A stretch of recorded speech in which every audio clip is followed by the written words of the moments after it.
उसी पेड़ की डाल पर जाकर लटक गया। विक्रम ने हमेशा की तरह इस बार भी उसका पीछा किया और बैताल को अपने वश में कर कंधे पर लाद चल पड़ा। और बैताल ने शुरू की एक नई कहानी।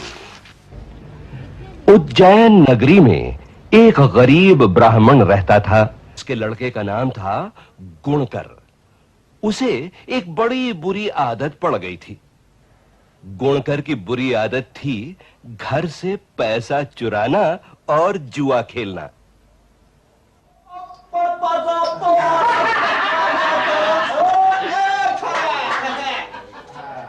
ईमानदारी के धंधे में बेईमानी नहीं करना।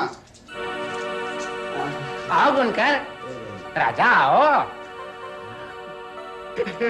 लगाओ। अरे गुणकर, खड़े खड़े देख क्या रहे हो? सारे भाग आजमा रहे हैं, तुम भी आजमा के देखो। क्यों? अरे आओ ना, आओ लगाओ। मैं थोड़े से लगाऊंगा। अरे नहीं, पूरे लगाओ। पूरा लगाओगे तो ज्यादा कमाओगे, एक थोड़ा लगाओगे तो धीरे धीरे सारी रकम हाथ से निकल जाएगी। आओ लगाओ। नहीं, मैं तो इतना ही लगाऊंगा। अरे जिद क्यों करता है? जितना लगाता है लगाने दे। हाँ, क्यों नहीं? और आ जाओ,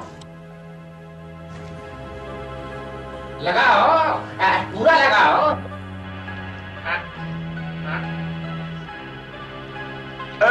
12, 15 या 17 या 18 आए 17।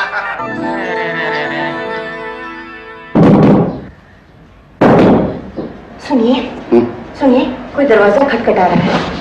लगता है साहूकार के लोग आए हैं। आज पूर्णिमा है, आप उन्हें पैसे लौटाने नहीं गए। लगता है उसी के आदमी आए हैं। वही होंगे तो क्या हुआ, चुका देंगे। मैं दरवाजा खोलती हूँ। नहीं नहीं, तुम बैठ, मैं ही खोलता हूँ।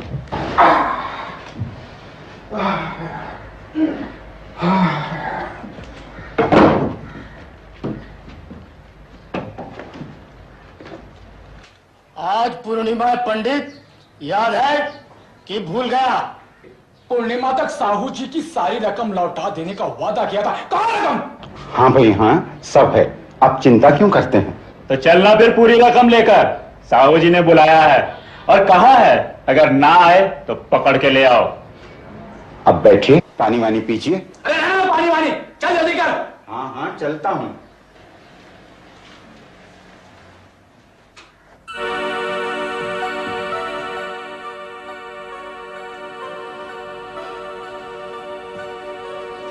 क्या हुआ? कहाँ गई वो रकम? यहीं तो रखी थी।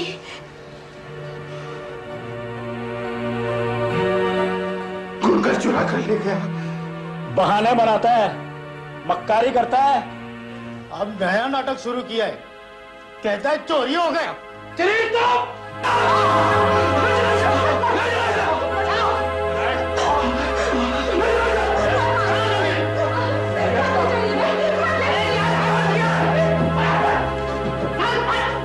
क्यों भाई, ये क्या हो रहा है? क्यों खींच के ले जा रहे हैं? अरे साहूकार से उधार लिया था, लेते वक्त तो सोचते नहीं, देते वक्त आनाकानी करते।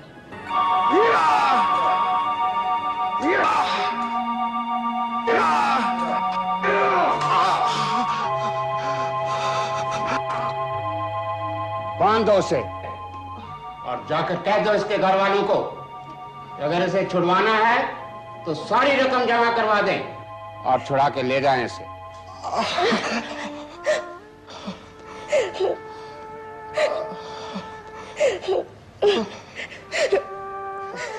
साहूकार जी, ये लीजिए सारे जेवर और इन्हें छोड़ दीजिए।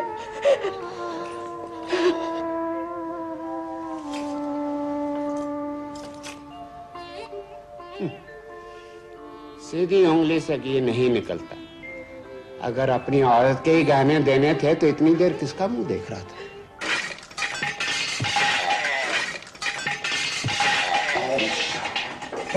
अरे भाई जाओ, भाई जाओ, आप जुआ खाना बंद करना है।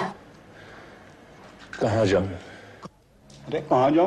अपने घर जाओ। और कहाँ जाओगे? अरे ये धर्मशाला थोड़ी है। ठीक है, यहाँ से बहुत हो गया। जाओ राजा, जाओ।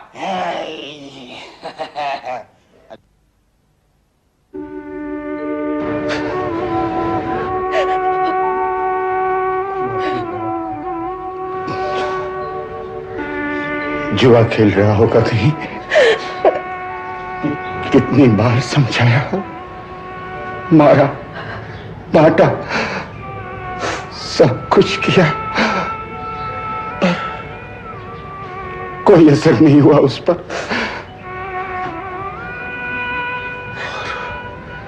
और आज पूरे समाज के सामने मेरी नाक काट दी उस कुलकलंकी ने।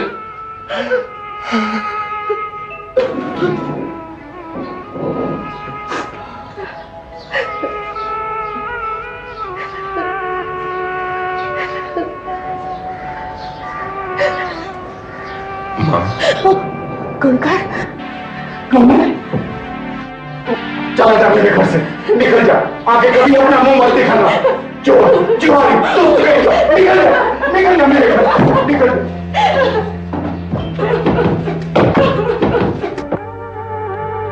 और उस रात गुणकर घर छोड़कर चला गया। घर ही नहीं, उसने वो नगर भी छोड़ दिया। वो चला जा रहा था और ये भी नहीं जानता था कि कहां जा रहा है।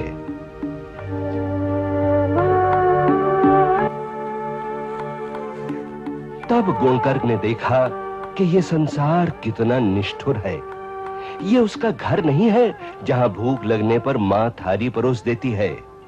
यहां न दया है न स्नेह। बिना किए यहां कुछ नहीं मिलता।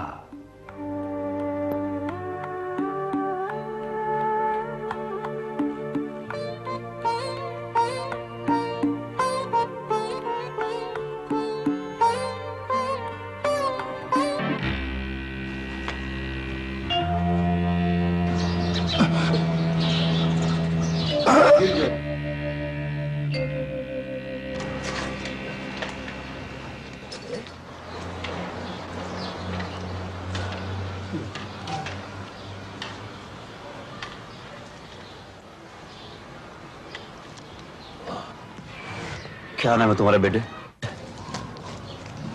गुणकर। ये अपनी ऐसी दशा क्यों बना रखी है? मुझे भूख लगी है बाबा। आओ, आओ मेरे साथ आओ।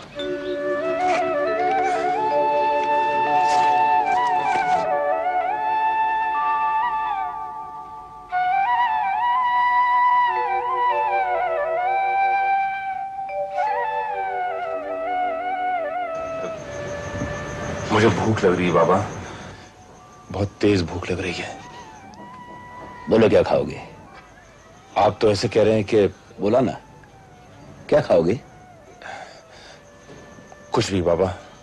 अलख निरंजन।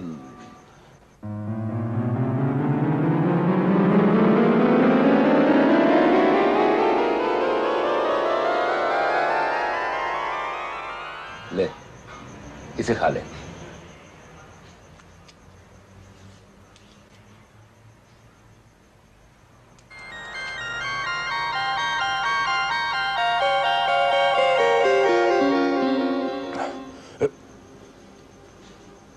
बाबा, ये क्या चमत्कार है? मेरी भूख तो मिट गई। सब प्रश्न बाद में पूछना गुणकर। जाओ, अंदर गुफा में जाकर विश्राम करो। जी।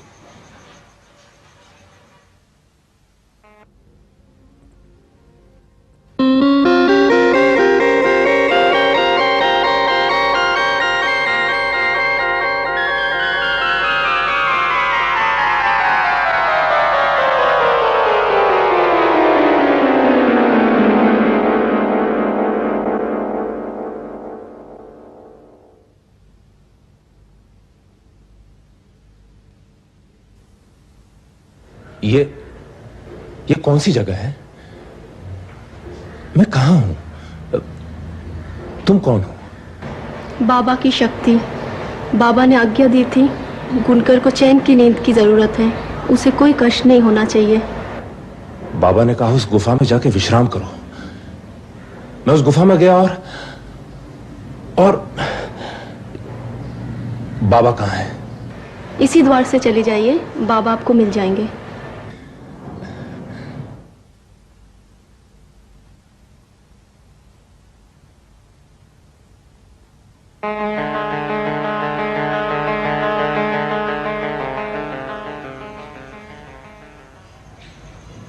ये सब क्या हो रहा है बाबा? आप कौन हैं? हम साधु है और ये सब सिद्धि है। इससे अधिक जानने का प्रयत्न मत करना। बाबा, अब मैं यहाँ आपके पास रहना चाहता हूँ। इसलिए कि रोज अच्छा भोजन और सारे सुख मिल सके? जी बाबा। नहीं, कड़ी साधना के बाद प्राप्त की उन सिद्धियों को हम योगी से व्यर्थ नहीं गंवाते। फिर भी तुम चाहते हो तो 8 दिनों मेरे यहां अतिथि बनकर रह सकते हो। उसके बाद तुम्हें स्थान छोड़ना होगा। मुझे स्वीकार है बाबा।